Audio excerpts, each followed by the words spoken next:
On this, our last episode of our South Coast adventure, we're again exploring the hinterland and the beaches of southern New South Wales. There's a few hidden huts, some great whaling history, and some beautiful beaches down in this part of the world. We're going to check it all out.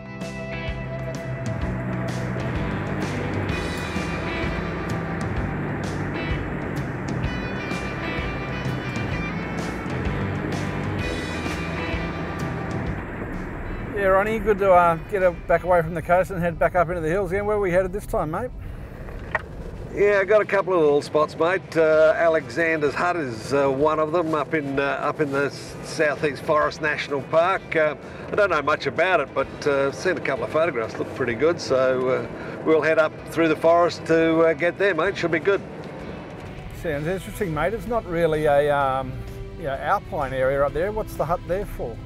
Well, it is a cattleman's hut, and I don't know too much about it. All I know is there's a cattleman's hut and dates back to the sort of 1890s, 1880s, and so hopefully we'll find out a bit more when we get up there.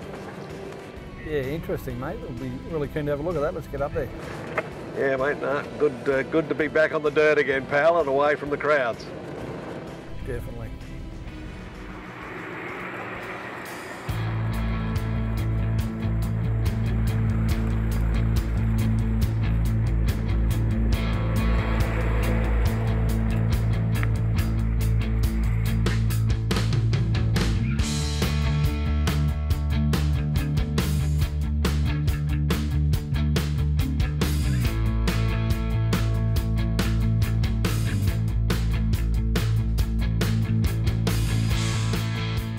Nunnock Swamp. Pretty dry at the moment, you've got to say. A lot of the time the water's right up here, but it's receded back because of the lack of rain. One big sponge, and the water floods into here, bringing life with it, frogs, snakes, all those sorts of things. But the interesting thing about this area is the rich variety of habitat that surrounds it. You've got open grassland, you've got dry forest, you've got wet tall forest. We've seen some fabulous stuff around here, and it's typical of this southeast New South Wales coast. And that's what is so good for wildlife watching and bird watching. It's over 100 species of birds, lots of different kangaroos, koalas, quolls. We've seen so many lace monitors, it's been unbelievable, along with lyrebirds and things like that. It's been a fantastic trip in that regard.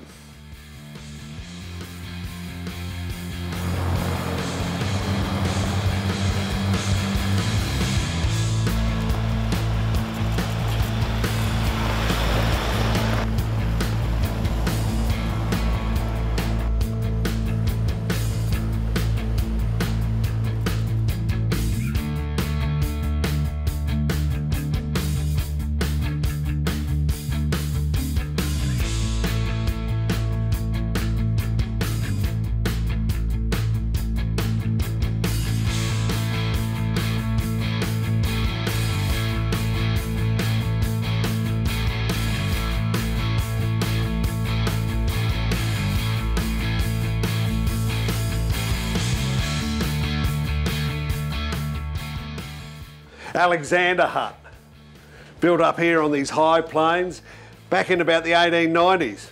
Fantastic place, rolling grasslands, and it was favoured by the graziers because they could bring their cattle up here during the summer and rest their lowland properties. You can see the attraction to it. And they built this hut. It's the second one here. And in fact, there's only been 3 families involved in this place, right from the 1890s right through to the 1990s when it was handed over to the National Park Service. Still in its original condition, fantastic. Hardly any graffiti, really good. Just outside, a fabulous little place to camp. The original fireplace was over where the window was, but they've shifted it over to here back in the 1920s. It's seen a few fires and could tell a few stories, I reckon. One of the other things that kept the people alive up here and earning a few dollars was the amount of rabbits. Rabbits came through here in the 1890s. They were in plague proportion by the 1920s. And during the Depression, that was one of the main sources of food for a lot of people. And during World War II, skins were worth $1 for 3. And then they were catching about 60 rabbits a night, or trapping rabbits, about 60 rabbits a night. So it was worth a few bob. As the bloke said in his reminiscence about the place, We'd go to town with the skins, but we'd blow all the money before we came back. Pretty typical those days and still today. After the surprise of the cattleman's hut up here in the hills, Ronnie also reckons there's an old inn up here somewhere. He's not quite sure where it is, but I reckon we should go and have a look around. We might even get there in time for a frothy.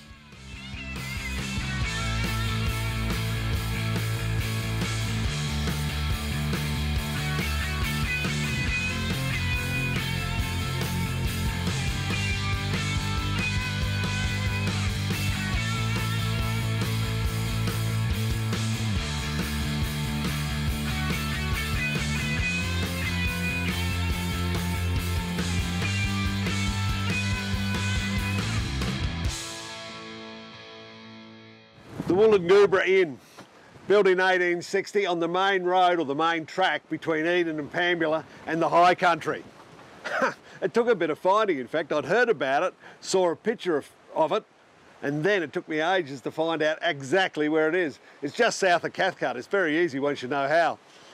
But yeah, it's a great old building, prefab in the United States by all accounts, and brought here by Shep and then erected at this site. Back in 2001, the State Forestry Commission sorted it out and restored it, which is a fabulous job. Fantastic. Wish we could get inside. It's all locked up though. But nah, good stuff.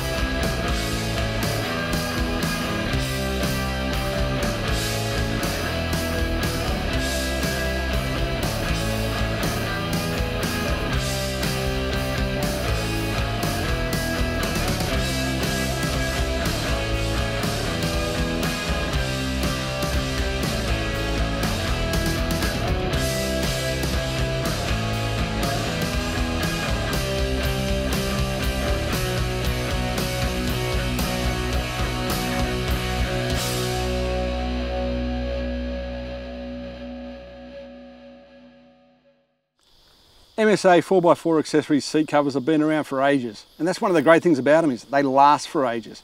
This car's a few years old now. We've had it out in the bush a few times ourselves. It's been the Victorian MSA reps carts down tens of thousands of kilometres. We've got the Vic rep here with us. Rob, tell us about the MSA seat covers and the seat back organiser here, which are a really interesting product. So starting off with the organisers, they are a fantastic quality canvas going back to any of our products of canvas accessories. They're really heavy duty. These things don't sag, they don't warp, and they have so much easy access storage. You can utilise them for anything from small tools, phone charging cables, cameras, putting phones in there, iPods, iPads, anything. It's whatever your imagination wants you to put in there, you can. Yeah, I really like the way you've got things that you're going to use quite regularly, like your tyre deflators, just there, nice and easy to get at. Correct. Everything's easy access for me, so I put what I need in there for myself or for others in the car. Not only that, you can utilise these in different aspects. You can also turn them around if you're a single driver, put them onto the front of the seat, and then you've got access for pens, iPads, maps, anything you need to. So you can use them however you want for storage. You can actually do them with the tables on them. So the kids in the back have got entertainment. They've got inbuilt cup holders, so you can actually fit their little water cups in there or their little bottles. If you don't want to utilise the table, it will fold back in and sit back into the actual seat organiser itself. And you know, they're all done in the same canvas as the covers, so it all fits, looks integrated. 100%. Nice. Blends in really well, especially the colour contrast with our seat covers in the MSA range. It all fits into any vehicle well. As I say, this car's been around a few years now and done plenty of bush kilometres. These things are wearing really nice. They're easy to wipe off. The seats underneath are going to be brand new if you ever want to take them off and sell the car. Correct. At 119,000 Ks I think I've done now in this car, these seat covers are well worn and they are still going strong. Yeah, they look like new, mate. Not fatigued at all, no tears, no wears. Also, if you've got dogs, they'll wear well with dogs. If the kids spill their drinks on here, it just wipes off, doesn't stain. 100% waterproof. There are a few other features of the seat covers that are integrated for the front seats only. Let's have a look at them. Correct. Now Rob, when you get up front here, we know all these modern four-wheel drives have got airbags everywhere in front of the car, coming out of the pillars, out of the roof, all sorts of places. How does that work with the seat covers? So all of our seat covers that we sell in our range with vehicles that have airbags are 100% airbag certified. So we go to extensive efforts to make sure that we meet these standards. It's all got to do with the stitching and the explosions of the airbags. Without going into it too much, they are, as you can see, SRS airbag certified. Okay, good stuff. But it's still made with the same good quality canvas and the same tough stuff, hard wearing? 100%. Our canvas is all heavy duty canvas. Everything that's in the black layers here are what we call a double layer canvas. It's got a really solid stitch the whole way through. These seat covers are lifetime guarantee. So they wear well and we live by our standards. If these are damaged in any way, I'd be really surprised. See the little air valve there, what's that do? So, great point that you pointed out. This is actually a lumbar support. This can be adjusted to where you would like in the lower part of the seat. It's a simple operation, basically pump it up, gives you back a little bit lower support, and then deflate by pressing the button down. These are available in a majority of our seat covers, but not in every seat cover. You can add these to vehicles that don't have them in the seat covers by buying another piece of canvas that'll actually have the airbag built into it. Yeah, really good for those long road trips and get that extra back support. Yeah. Mate, so not only does it protect your car, toughen up the quality of the seats, it makes it more comfortable as well. Correct. Mate, it's a win-win situation. I noticed you've got a little cover on the console here. If you've got your elbow resting on that all the time, that's probably going to wear on the factory material, so the heavy-duty canvas there again. Yep, the centre console cover. It's available in a wide range of vehicles, not in every application. Yeah, I guess every console looks different, so the different shapes, yeah. But yeah, popular cars like the Hilux here, no worries at all. No problems at all. And you know, Hilux comes in so many different models now and seat configurations and stuff. You've got seat covers to suit all the populars. To suit all the popular vehicles. Moving right up to the front of the car there, we've got a dash mat across the top there with more storage solutions in it. Correct. The dash organiser is actually probably one of the grooviest little features. It's a simple system that can Velcro onto the top of your dashboard. It comes with Velcro double-sided tape. Basically store whatever you want, easy access. In mine, I've got pens, I've got my little Leatherman in there, I've got a brass tap fitting and a little torch in there with my bottle opener. Yeah, all the essentials. Correct. Yeah. Simple, sits out of the way. And that's Velcroed on the top. And that Velcro's onto the top of my dash. Clever thinking. Clever thinking and practical.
Big rock, isn't it? What sort of rock is it, GT? It's a big one.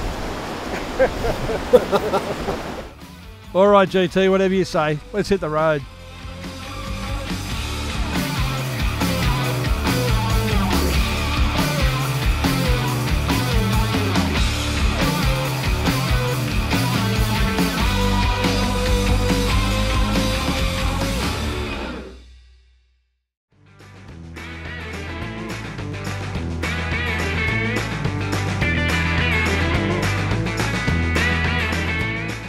After another great night camping out in the bush, it's time to head further south, out to the coast, where we're going to explore Ben Boyd National Park.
Bay Cliffs, near the entrance to Womboyne Lake.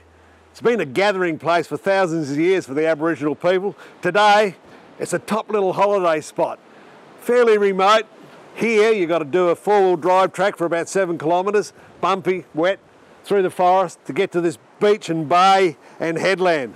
North of here is Green Cape with its lighthouse. It's a magic bit of pristine wilderness at the northern end of Nadji Nature Reserve.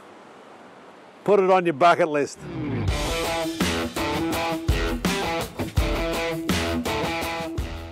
Beautiful beach here, part of this sweeping bay, and there's a lovely lake out the back here as well.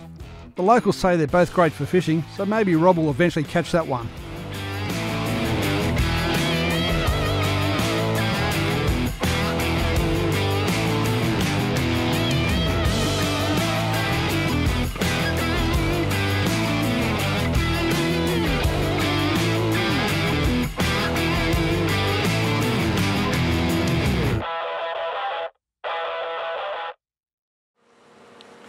Beautiful Eden on a glorious day. We've just come down from the mountain cattleman's hut, wound our way through the forest, down to the coast again. There's a lot of history here, and we're going to wander out to Green Cape and Ben Boyd National Park to soak in some of the heritage of this place.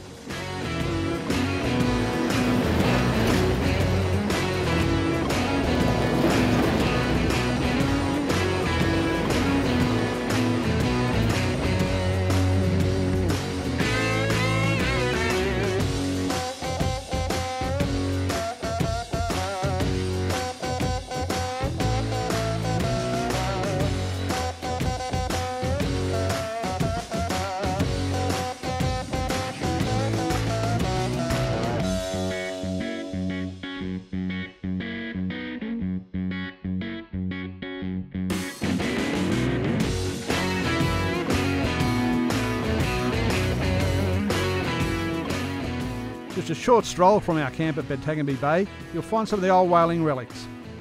This old building was part of a wharf where the ships would come in and load their cargo to get it out of here.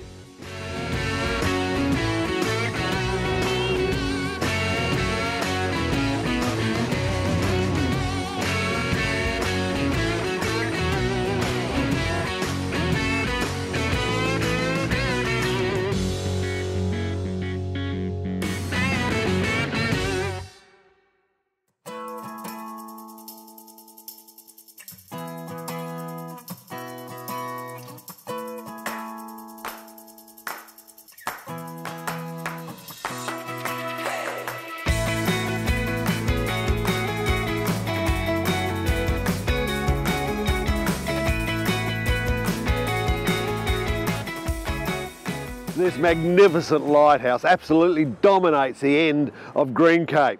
It's been flashing its light since 1883, giving testimony to the amount of importance that shipping and trade was to the early Australian colonies. In those days, ships sailing south used to use the current, the Great Australian Current, and moving south. It gave them about a 2-knot advantage. But those ships heading north hugged the coast to try and keep away from it. And a lot ended up washed up on these rocks and reefs of eastern Australia. Hence, the number of lighthouses that were erected along the coast to help mariners miss those rocks and reefs. It's a fabulous building. I just love lighthouses. I love their majesty. I love the remote places they are erected in. I love the history they testify to. They're just fabulous buildings. The lighthouse was built in 1883. Supplies were landed at Botagabie Bay, a fair way back along the Cape in fact, and they built a little tramway to bring the supplies here to the Cape. And up until 1928, that's how the lighthouse and the lighthouse keepers were supplied with food, fuel, and all the goods they required in this very remote location. After that, a road was built out here. The light was decommissioned in the 1990s and replaced by a very efficient but much more ugly bloody light on a stick.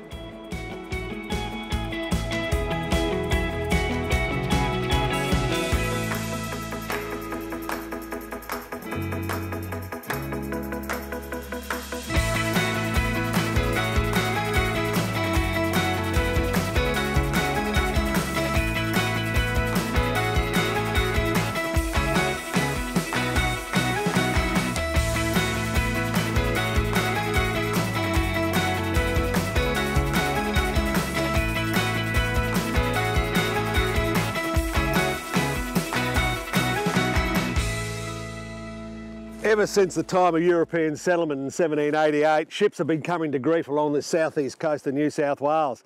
Green Cape especially, and the bay below it, Disaster Bay, points to the number of ships that were lost just around here. One of the biggest tragedies was the Laie Moon in 1886, just a couple of years after the lighthouse was set up. 71 people lost their lives. A few of their bodies were recovered from the wild seas and are buried here in this small cemetery, listed over here on this plaque. A hell of a lot of the crew ended their lives on this lonely cape. That wasn't the end of it. The wild seas have always continued and always will be, and ships are always lost. The last one here on this cape was in 1994. With all the modern aids we have, they still come to grief.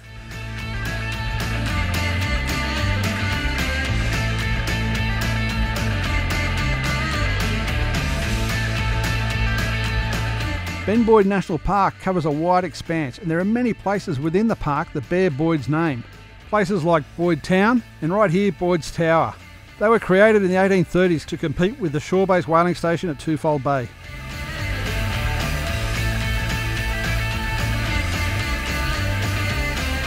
We're headed down to Twofold Bay now to have a look at the old Davidson whaling station.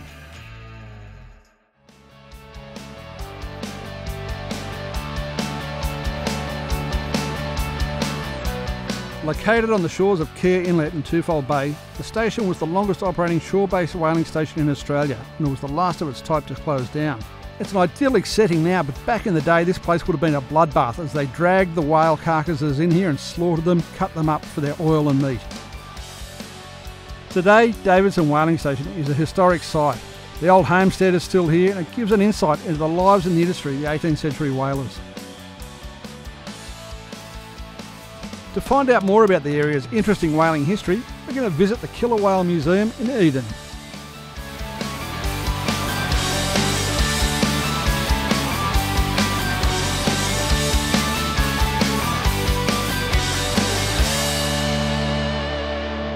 And here we are with a museum built for Tom. I mean, can you imagine a whole museum built for old Tom, who was one of the orcas? The Aborigines who lived here, the Yuin people, they believed that when they died, they became an orca.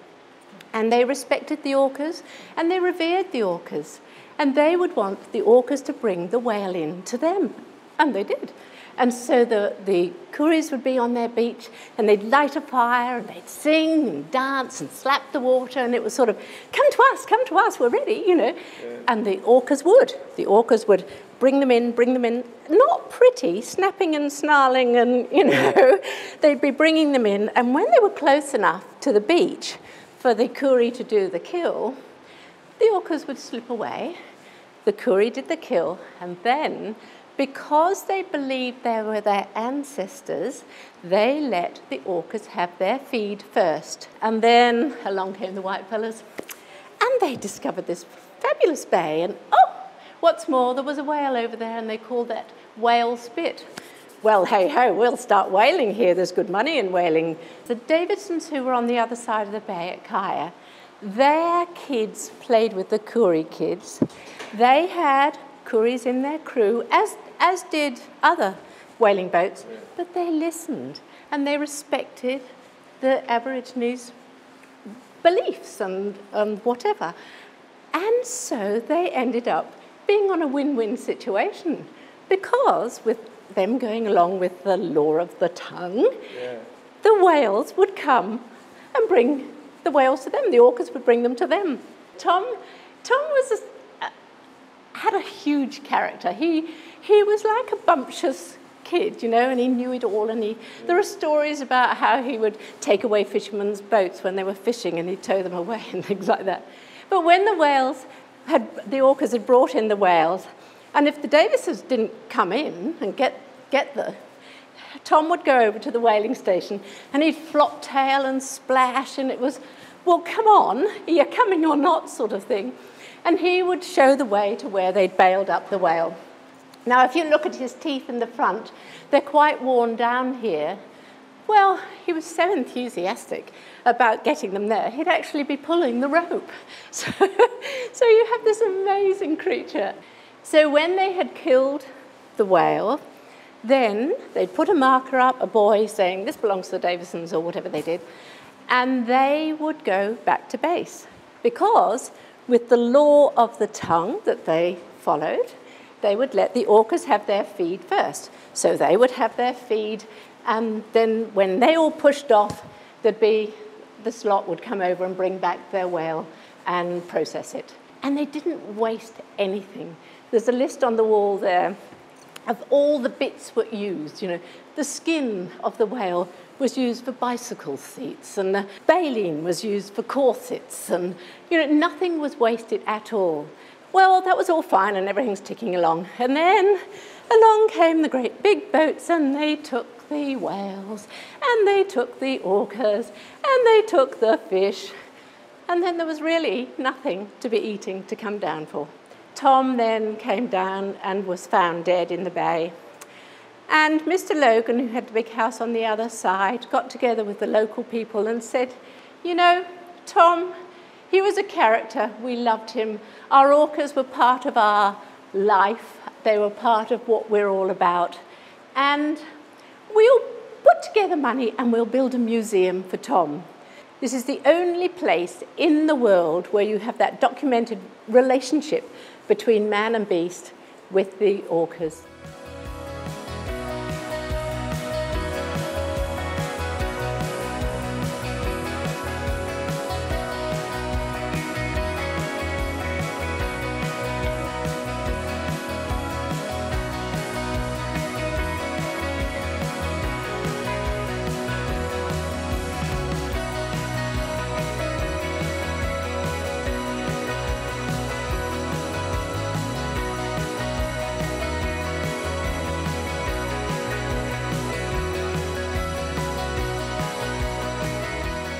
After this amazing tour of the Killer Whale Museum, it's now time to set up camp and we can wrap up our great trip.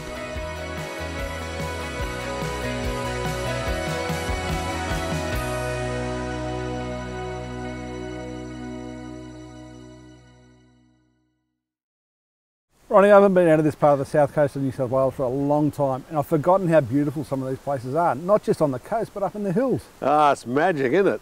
I mean, there's a lot of tourists down on the coast and all that sort of stuff, but it is still beautiful, like here at Batangaba. But it's just really good up in the mountains. Yeah, mate, some of those places you've taken me over the last couple of weeks, it's been really good. You know, places yeah, I didn't know existed. You've got high country style huts up on the outskirts, only an hour or so from the beaches. Yeah, been a bit of a discovery tour for me too, so it's been good. I mean, obviously we've both been into Bendethra and all that sort of stuff, but you know, we found some really great places on this trip. Yes, mate, certainly. I'm going to come back for a holiday. Spend some more time in this area. I quite like it next summer, I reckon. Yeah, my word. Summer is the key word. Yes, it does get cold down here. The water's very cold. Next summertime, I'm definitely coming back, Ron. But where are we going to go between now and then?